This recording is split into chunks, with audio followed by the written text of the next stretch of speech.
কাজিৰঙাৰ সেই সুন্দৰ পৰিৱেশ আৰু আমাৰ এটা পাৰ্সোনেল ব্লগ যদি সময় পায় তেনেহলে চাব আসলতে মনৰ শান্তিৰ বাবেহে এই ভিডিঅ'বোৰ দিয়া হয় ই সমাজৰ কিমান উপকাৰ কৰিব নকৰিব নাজানো কিন্তু কেতিয়াবা ভালো লাগে চাই যে এজন মানুহৰ জীৱন শৈলী কেনেকুৱা হয় ঠিক ময়ো এজন সাধাৰণ মানুহ কাজিৰঙা আমি যোৰহাটত জানে সকলোৱে অধিৱেশন হৈছিল অধিৱেশনৰ পৰা ঘূৰি অহা ভিডিঅ' মানে ক'ত থাকিলো কি কৰিলো গোটেই ভিডিঅ'টো মই দেখুৱাম খুব ভাল লাগিল আমাৰ পৰিয়ালবোৰক চিনি পালো মিতিৰবিলাকক চিনি পালো তাৰ পিছত এই কাজিৰঙাৰ এই মনোমোহা দৃশ্য সকলোৰে বাবে উপভোগ্য নহয়নে বাৰু আগতে কাজিৰঙাখন বহুত বেয়া আছিল এতিয়া বহুত ধুনীয়া কৰিলে সকলোবোৰ সংৰক্ষণৰ ব্যৱস্থা কৰিলে আগতে পেপাৰত প্ৰায় ওলাইছিল যে এয়া মোৰ সন্তান আৰু মোৰ মানুহগৰাকী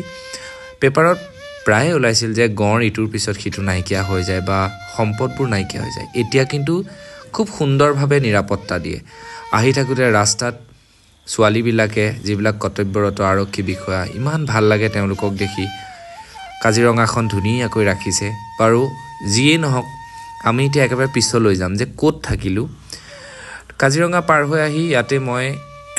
অকমান বহি চাহটা কিবাকিবি খালো খুব ধুনীয়া এটা পৰিৱেশ আৰু যে লৈ থকা সেইখনৰ বিষয়ে পিছত কৈ আছো বলক এতিয়া একেবাৰে শেষলৈ যাওঁ এয়া মামাহাতৰ ঘৰ যোৰহাটৰ মানে মোৰ পত্নীৰ পৰিয়ালৰ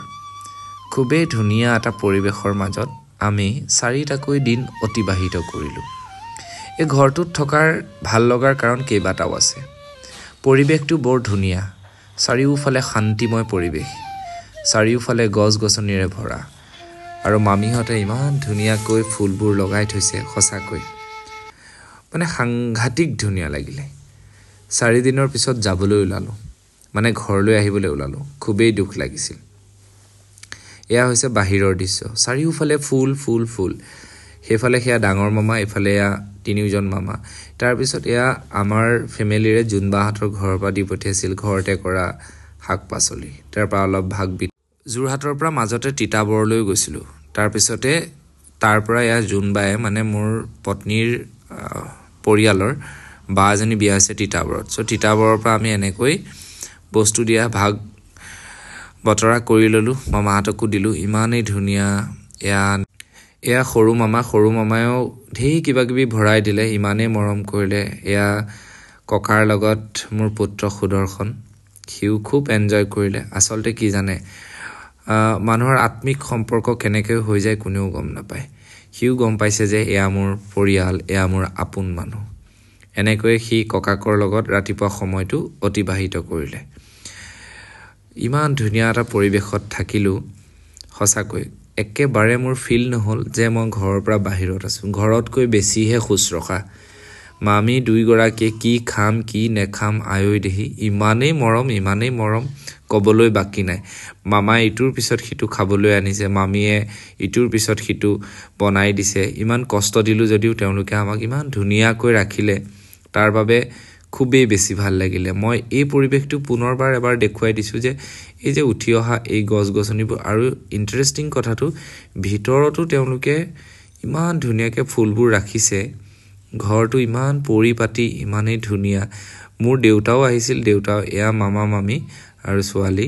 দেউতাও আহিছিল দেউতাও এদিন গৈ থাকিলে সেইখিনি ভিডিঅ' কৰা অৱশ্যে নহল যেহেতু দেউতা ৰাতি আহিছিলে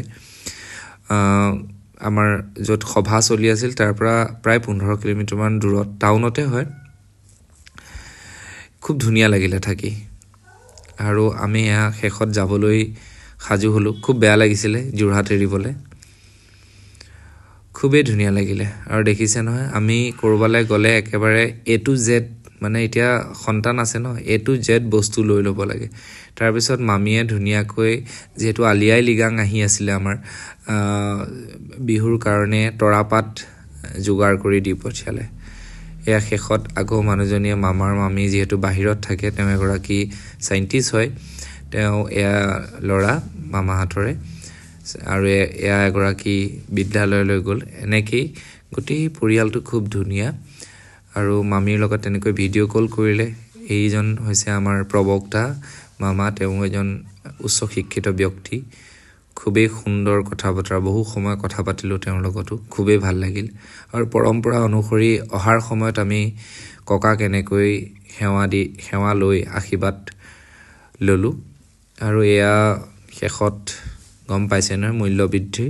আগতে 70 টকা আছিল 80 টকা হ'ল এতিয়া একেবাৰে গৈ 100 টকা হ'লগে তাৰপিছত আহি এয়া বোকাখাতত এই বাইদেউৰ তাতে মই তামোল চামোল কিবা কিবি লৈ লওঁ কাৰণ গাড়ী চলালে মোৰ টোপনি ধৰে আৰু ওচৰতে এখন ৰেষ্টুৰেণ্ট আছে ৰেষ্টুৰেণ্টখনৰ বিষয়ে পিছত ক'ম যিহেতু মই আকৌ গৈয়ে আছোঁ অলপ দিনৰ পিছত আৰু এনেকৈ ধুনীয়াকৈ খাই মেলি তাৰ পৰা ওলাই আহি কাজিৰঙাৰ এই ধুনীয়া পৰিৱেশটো কোনেও হয়তো মন নকৰে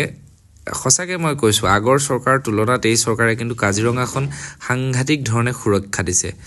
কাজিৰঙাৰ কাৰণে ভিন্ন ভিন্ন মানে নীতি গ্ৰহণ কৰিছে বাৰু যিয়ে নহওক সেয়া আছিল ৰুবুল ডাইৰেক্টৰ আৰু এতিয়া আমি কাজিৰঙা সোমাই গ'লোঁ আপোনালোকে দেখিছে এয়া 40 আৰু 60ৰ মাজত এই গাড়ীখন কিমান স্পীডত পাৰ হৈ গৈছে চাওক ইয়াতে 40 স্পীড কিন্তু এওঁলোকৰ ফাইন নেকাটে আপুনি যদি কাজিৰঙাৰ ফালে গৈছে আপোনাৰ যদি নাম্বাৰ প্লেটটো দেখে সেইফালৰ নহয় লগে লগে আপোনাৰ ঘৰত আহি পোৱাৰ লগে লগে ফাইনটো আহিব একদম 100% মই 40 কিলোমিটাৰ স্পীডত গৈ থাকোঁতেও কিন্তু ফাইন আহিয়ে থাকে বাৰু যিয়ে নহওক আমাকতো তেনেকৈ শোষণ কৰিয়ে ৰাখিব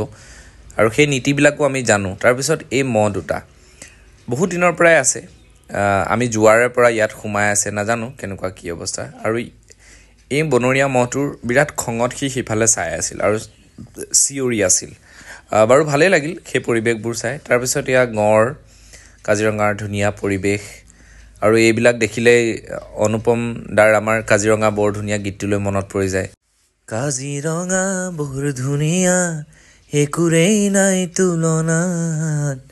তাতোতকৈ ধুনীয়া তুমি কেঁচা সোণৰ টুকুৰা বাৰু যি নহওক আপোনালোকে ইমান সময় আমাৰ ব্লগটো চোৱাৰ বাবে বহুত বহুত ধন্যবাদ আৰু বেয়া মানসিকতা